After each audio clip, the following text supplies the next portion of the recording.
আসসালামু আলাইকুম। আমার আজকের রেসিপি গাজরের লাড্ডু। তাহলে চলুন ঝটপট এই হেলদি এবং টেস্টি রেসিপিটা ট্রাই করা যাক।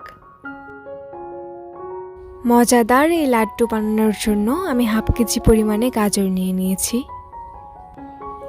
এখন গাজরের এই উপরের স্কিনটা আমি ফেলে দিব।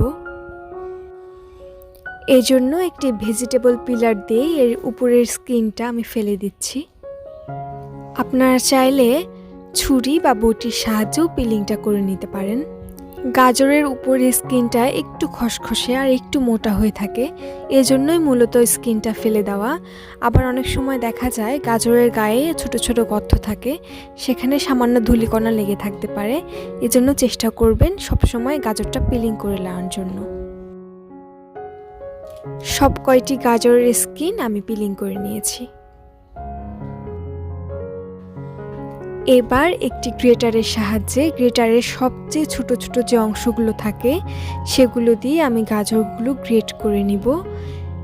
চেষ্টা করতে হবে খুব মিহি করে গাজরটা গ্রেট করার, এতে করে খুব ভালোভাবে সেদ্ধ হয় এবং লাড্ডু বানানোর সময়ও খুব মিহি হয়ে যায়। আপনাদের কাছে যদি গ্রেটার না থাকে তবে ছুরি বা বটির সাহায্যে কুচি কুচি করে কেটে নিতে পারেন, অথবা পাটায়ও বেটে নিতে পারেন। কিন্তু আমার কাছে মনে হয় গ্রেটার দিয়ে গ্রেট করলে এর টেস্টটা একটু বেশি ভালো হয়। তো এভাবে করে সবগুলো গাজর আমি গ্রেট করে নিচ্ছি। সবগুলো গাজর গ্রেট করা হয়ে গিয়েছে। এবার এর প্রস্তুত প্রণালীতে চলে যাচ্ছি। এবার একটি প্যানে দিয়ে দিচ্ছি 2 টেবিল চামচ পরিমাণে মেল্টেড ঘি। চেষ্টা করবেন ঘিটা ব্যবহার করতে, এতে করে খুব ভালো একটা ফ্লেভার পাওয়া যায়। এবার যোগ করে দিচ্ছি 2 স্টিক দারচিনি এবং 3টি সাদা এলাচ।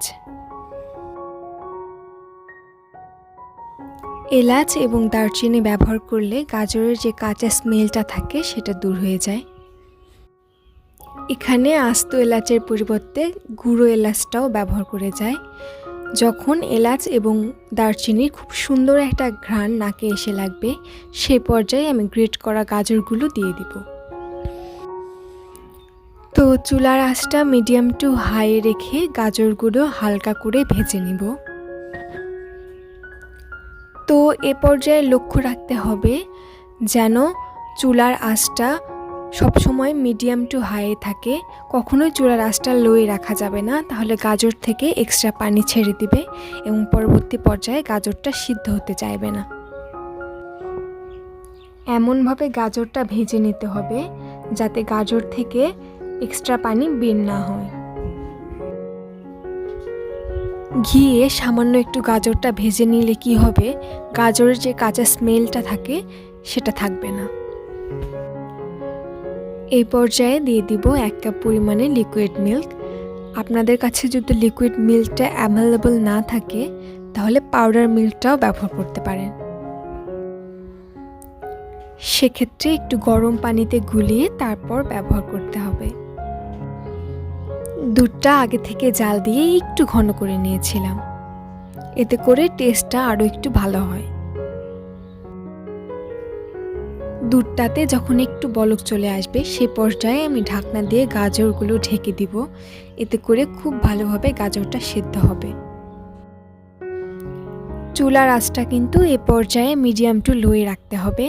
মিডিয়াম টু হাই রাখলে কিন্তু নিচ থেকে গাজরগুলো পুড়ে যেতে পারে। এবার ঢাকনা উঠিয়ে আরও একবার খুব ভালোভাবে নেড়ে চেড়ে গাজরটাকে সেদ্ধ করে নিব। এই মিশ্রণ থেকে যখন দুধটা একটু কমে আসবে তখন 1 চিমটি পরিমাণে অরেঞ্জ ফুড কালার দিয়ে দিব। এটা পুরোটাই অপশনাল, আপনারা চাইলে স্কিপ করতে পারেন, তবে কালারটা ব্যবহার করলে লাড্ডুতে খুব ভালো একটা কালার পাওয়া যায়।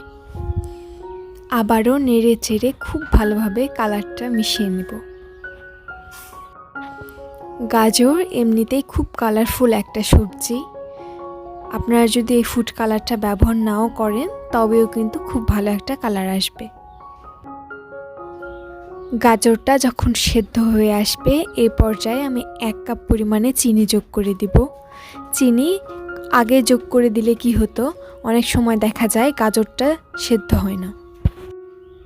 তাই চেষ্টা করবেন চিনিটা পরেই ব্যবহার করতে। আমি এখানে হাফ কেজি গাজরের জন্য 1 কাপ পরিমাণে চিনি ব্যবহার করেছি। মিষ্টিটা আপনারা আপনাদের টেস্ট অনুযায়ী কমিয়ে বা বাড়িয়ে নিতে পারেন। তো চিনি এবং গাজরগুলোকে খুব ভালোভাবে মিশিয়ে নিচ্ছি। এই পর্যায়ে চিনি থেকে একটু পানি ছেড়ে দিতে পারে। মিডিয়াম টু লোয়ে রেখে খুব ভালোভাবে মিশিয়ে ভেজে নিতে হবে এবং সব সময় নাড়াচাড়া করতে হবে যাতে নিচে না লেগে যায়। নিচে লেগে গেলে কিন্তু টেস্টটা খুব বাজে আসে। এ পর্যায়ে এসে আমি আরও 2 টেবিল স্পুন পরিমাণে ঘি যোগ করে দিব, এতে করে টেস্টটা আরও বেশি এনহ্যান্স হয়। তারপর দিয়ে দিচ্ছি 3 টেবিল স্পুনের মতো ড্রাই ফ্রুট কুচি। আমি এখানে কাজু বাদাম, কাঠবাদাম এবং খেজুর ব্যবহার করেছি।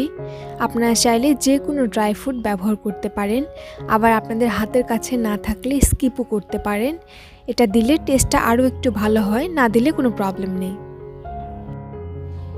নেড়ে চেড়ে গাজরের সঙ্গে ড্রাই ফ্রুটগুলো খুব ভালোভাবে মিশিয়ে নেব।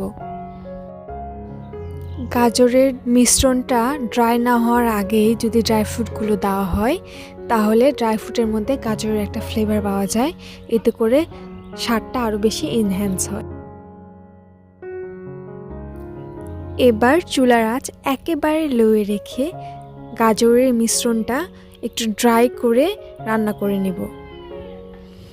খেয়াল রাখতে হবে মিশ্রণটা যেন একটু বেশি ড্রাই হয়, কোনো পরিমাণে পানি না থাকে। পানি থাকলে কিন্তু গাজরের লাড্ডুটা সংরক্ষণ করা যাবে না, খুব তাড়াতাড়ি নষ্ট হয়ে যাবে। তাই খুব ড্রাই করে রান্না করে নিতে হবে। মিশ্রণটা কিছুটা দেখতে এরকম হয়ে আসলে চুলা থেকে নামিয়ে নিতে হবে। চুলা থেকে নামিয়ে হালকা ঠান্ডা হয়ে গেলে তারপর মিষ্টির বলগুলো তৈরি করে নিতে হবে। বলগুলো তৈরির সময় এলাচ এবং দারচিনিগুলো উঠিয়ে ফেলে দিতে হবে। তারপর মিশ্রণগুলো একটু মুঠো মুঠো করে লাড্ডুর শেপে বানিয়ে নিতে হবে। আমি মাঝারি শেপে লাড্ডুগুলো বানিয়ে নিয়েছি। আপনারা চাইলে বড় এবং ছোট যে কোনো শেপে লাড্ডুগুলো বানিয়ে নিতে পারেন। লাড্ডুগুলো বানানোর আগে হাতে তিল বা ঘি কোনো কিছুই মেখে নেওয়ার প্রয়োজন নেই, কারণ যে পরিমাণে ঘি ব্যবহার করা হয়েছে এতে হাতটা এমনিতেই তেলতেলে হয়ে যাবে এবং খুব সহজেই লাড্ডুগুলো তৈরি হয়ে যাবে। এভাবে করে সবগুলো লাড্ডু বানিয়ে নেব। শীতকালীন সবজির মধ্যে গাজর অন্যতম। গাজর অত্যন্ত পুষ্টিকর, সুস্বাদু এবং আঁশ সমৃদ্ধ একটি শীতকালীন সবজি। এই সবজিতে রয়েছে বিটা ক্যারোটিন, যা শরীরের জন্য খুবই উপকারী। গাজরের জুস, সালাদ অথবা তরকারিতে খাওয়া ছাড়াও কিন্তু এভাবে গাজরটা খেতে পারেন, যাতে সুস্বাদ এবং সুস্বাস্থ্য দুটোই থাকবে। গাজরের লাড্ডুটা তৈরি করা কিন্তু খুবই সহজ, আর দেখুন কতটা পারফেক্ট হয়েছে, আর খেতেও কিন্তু অনেক সুস্বাদু ছিল। এবং ফ্রিজের নর্মাল চেম্বারে 2 থেকে 3 দিন এয়ারটাইট বক্সে ভরে গাজরের লাড্ডুগুলো সংরক্ষণ করতে পারেন। আবার উপরে একটু ড্রাই ফ্রুট দিয়েও এভাবে ডেকোরেশন করে পরিবেশন করতে পারেন। দেখবেন আপনার পরিবারের সবাই এই রেসিপিটি খুবই পছন্দ করেছে। আশা করছি আমার আজকের রেসিপি আপনাদের ভালো লেগেছে। ভালো লাগলে প্লিজ একটা লাইক করবেন, শেয়ার করবেন, কমেন্ট এবং সাবস্ক্রাইব করবেন। পরবর্তী ভিডিও দেখার আমন্ত্রণ জানিয়ে আজ এই পর্যন্তই বিদায়। আল্লাহ হাফেজ।